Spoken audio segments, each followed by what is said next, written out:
그리고는 그의 아랫도리로 향한 은이 따스하고 촉촉한 온기로 그의 중심을 어루만졌다.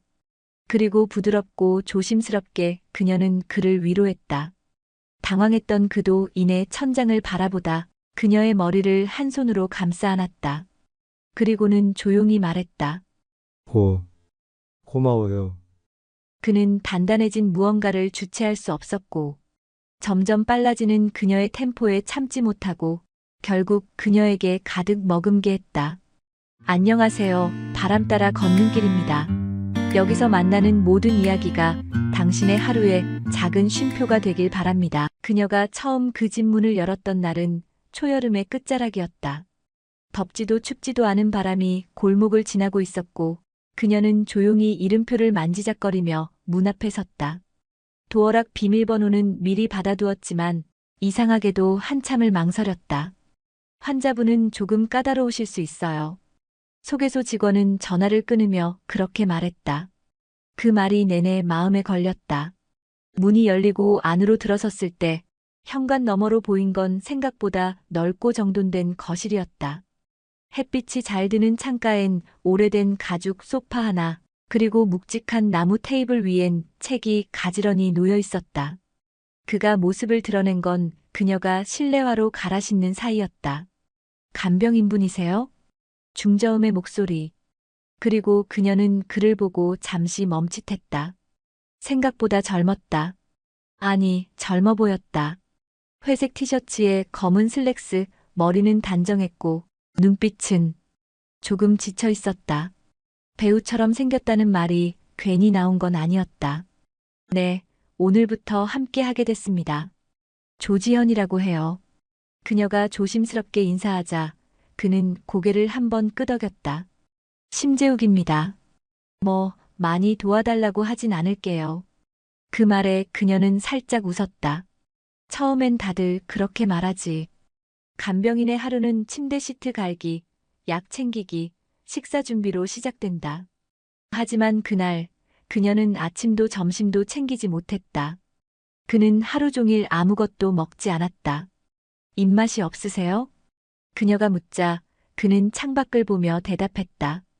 누군가에게 입맛이 있다는 게 얼마나 고마운 일인지 아세요? 그 말에 그녀는 아무 말도 할 수 없었다. 다만 그를 바라봤다. 기묘하게 단정한 얼굴과 외로워 보이는 어깨를. 그날 밤 그녀는 그의 집을 나서며 생각했다. 이 사람 이상하게 신경 쓰이네. 조지현은 이틀째 되는 날 아침 예정보다 조금 일찍 도착했다. 현관 앞에 섰을 때 이미 커튼 사이로 불빛이 새어나오고 있었다. 일찍 일어나셨네. 그녀는 조용히 비밀번호를 눌러 문을 열었다. 안녕하세요. 그녀의 목소리에 그는 책상 앞에서 고개를 돌렸다. 밤을 꼬박 세운 듯 티셔츠는 구겨져 있었고 눈가는 다소 붓기가 있었다. 밤새 못 주무셨어요? 지연이 조심스럽게 물었지만 그는 어깨만 한번 으쓱했다. 이 나이에 밤이 길게 느껴지는 건 살아있다는 뜻이겠죠. 그의 말엔 진심인지 농담인지 모를 씁쓸한 여운이 있었다. 아침은 소고기 미역국과 잡곡밥을 준비했다. 첫날보다 차려진 식사가 많아진 걸 보며 그가 물었다. 원래 이렇게 정성스레 준비하시나요? 식사라도 따뜻하게 드셔야 하루가 좀 덜 외롭잖아요. 지연의 말에 그는 잠시 조용히 웃었다. 그러곤 조심스레 밥을 한 숟갈 떴다. 그녀는 그가 젓가락을 드는 걸 처음 봤다. 식사를 하는 그의 모습은 묘하게 고요했다. 음식을 맛있게 먹는다기보다 조용히 견뎌낸다는 느낌이었다. 전 아픈 게 오래됐어요. 식사를 마친 그가 말했다. 병은 고쳐졌는데 마음이 같이 낫진 않더라고요. 지연은 물었다. 어떤 병이셨어요? 그는 한참 뜸을 들이다 대답했다. 심장입니다. 큰 수술은 아니었는데 문제는 그 이유죠. 그 말엔 무게가 있었다. 지연은 더 묻지 않았다. 대신 따뜻한 차를 내어왔다. 그날 오후 그는 소파에 앉아 창밖을 오래도록 바라봤다. 지연은 조용히 빨래를 개고 창가에 걸린 커튼을 손질하며 그 곁을 스쳐 지나갔다. 그는 말했다. 간병인님, 혹시 나이 여쭤봐도 실례가 될까요? 지연은 고개를 끄덕였다. 45이에요. 그는 의외라는 표정을 지으며 웃었다. 30줄이신 줄 알았어요. 참 동안이시네요. 지연은 살짝 웃고는 말했다. 그 말 많이 들어요. 그 웃음은 짧았지만 오래 남았다. 그녀가 현관을 나설 때 그는 처음으로 배웅을 나왔다. 내일 뵐게요. 그녀가 말하자 그는 조용히 말했다.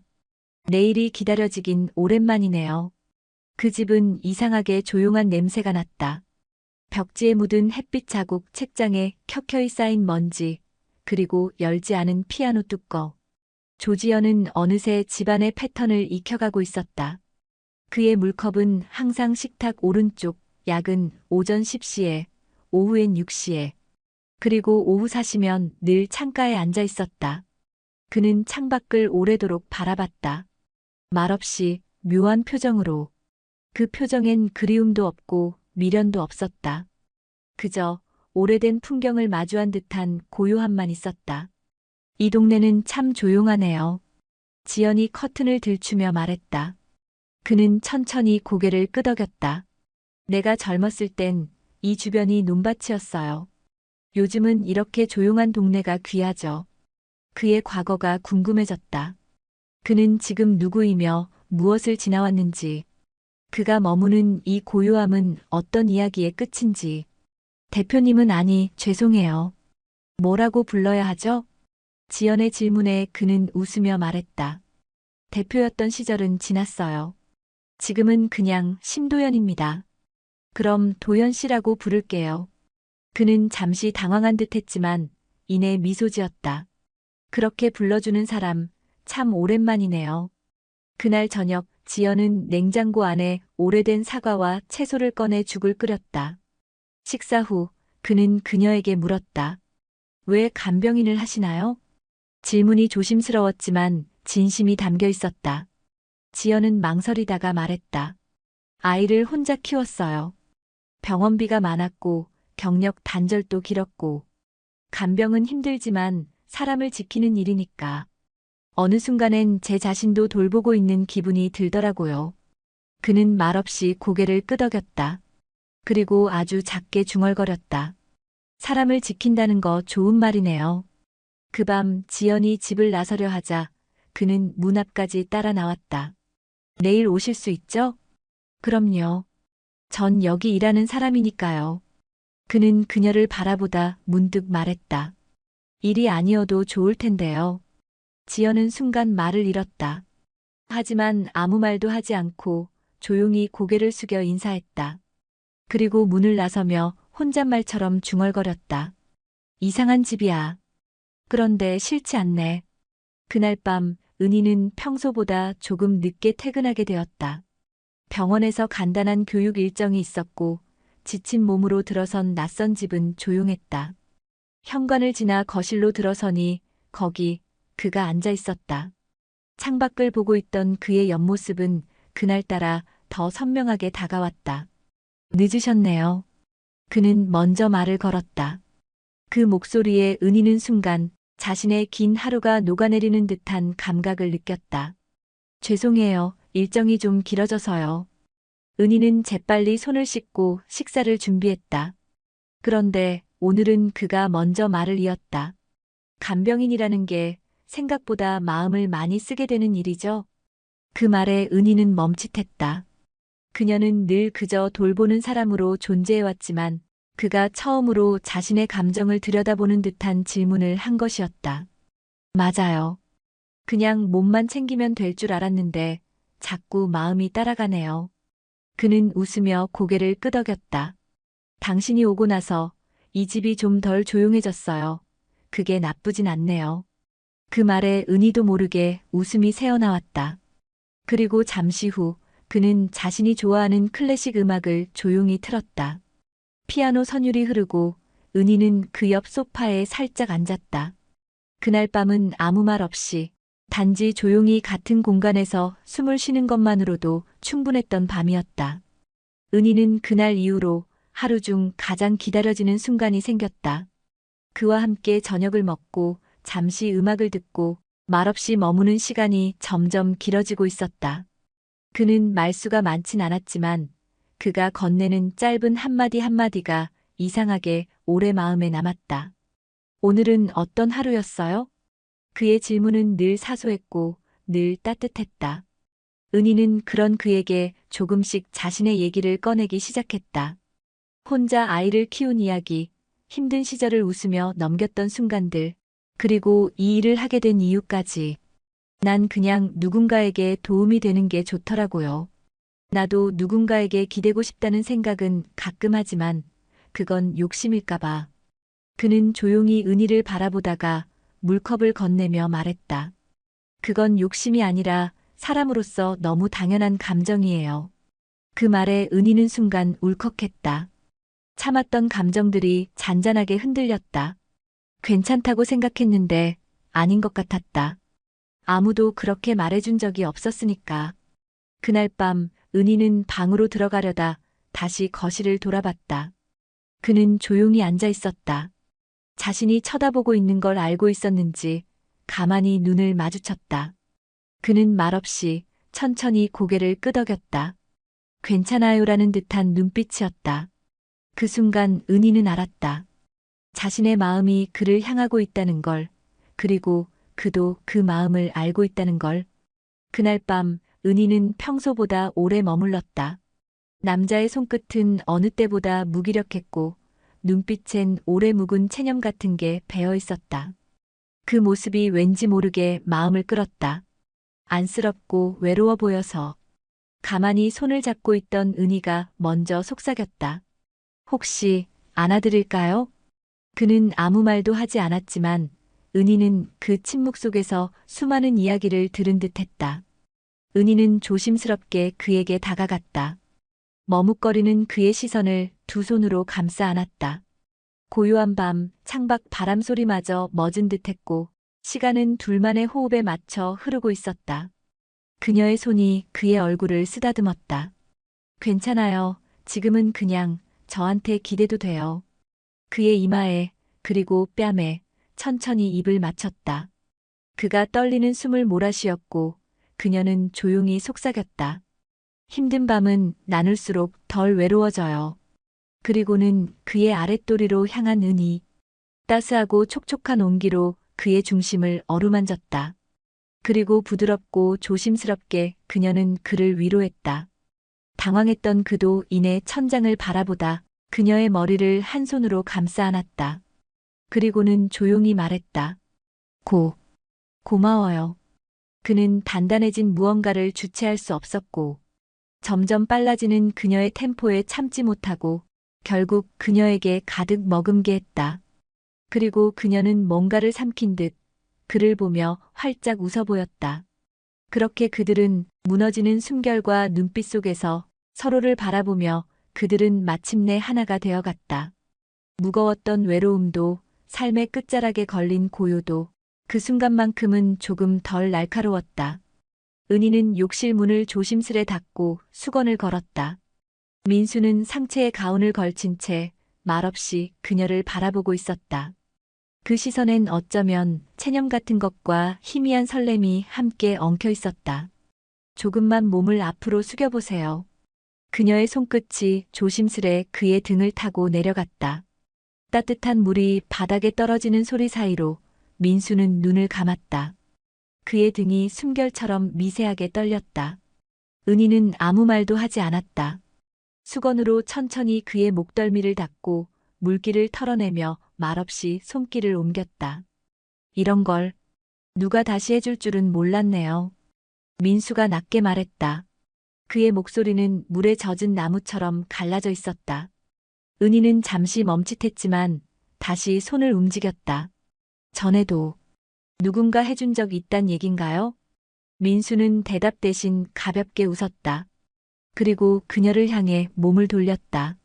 둘 사이의 공간엔 아직 수증기가 가득했지만 그 안에서 은희는 처음으로 그와 눈을 마주쳤다.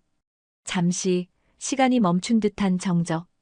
그리고 은희는 그가 외롭다는 걸 더 이상 모른 척할 수 없었다. 물이 반쯤 찬 욕조 안 그녀는 모든 걸 한 겹 한 겹 바닥에 내려놓고 그의 위로 서서히 걸어 들어갔다. 그리고 욕실랑 가득 찬 수증기. 그의 몸은 생각보다 일찍 반응했다. 그녀는 그의 목을 두 손으로 감싸 안은 채 서서히 허리를 움직였다. 처음 듣는 그의 깊은 숨소리. 그녀는 그 어느 때보다 깊게 그리고 빠르지 않게 쉬지 않고 움직였다. 마침내 새어나오는 은희의 숨소리와 떨림. 그들은 그렇게 하나가 되었다. 그날 밤 욕실 안수증기처럼 두 사람 사이에 쌓였던 거리도 조금씩 희미해졌다. 은희는 물기를 닦아준 후 가운을 입혀주고는 살짝 젖은 머리카락을 수건으로 눌러주듯 닦아주었다. 민수는 그 손길을 가만히 받고 있었다. 마치 그 어떤 말보다 따뜻한 위로처럼. 사람 손이 이렇게 따뜻했나 싶네요. 민수의 말에 은희는 잠시 고개를 떨궜다. 그 순간 괜히 눈물이 날까봐. 그날 밤 그녀는 침대 옆 간이 침대 대신 민수의 방 안 소파에 앉아 조용히 그와 같은 공간에서 한참을 깨어 있었다. 서로에게 다가가고 있다는 걸 그 누구보다 자신들이 먼저 알고 있었기에. 며칠 뒤 햇살이 부드럽게 비추던 낮. 은희는 앞치마를 두르고 민수의 주방을 어지럽히고 있었다. 테이블 위엔 밀가루와 다진 채소, 고기 반죽이 놓여 있었고 그녀는 능숙하게 만두피를 빚어내고 있었다. 이 나이에 만두도 직접 빚어요?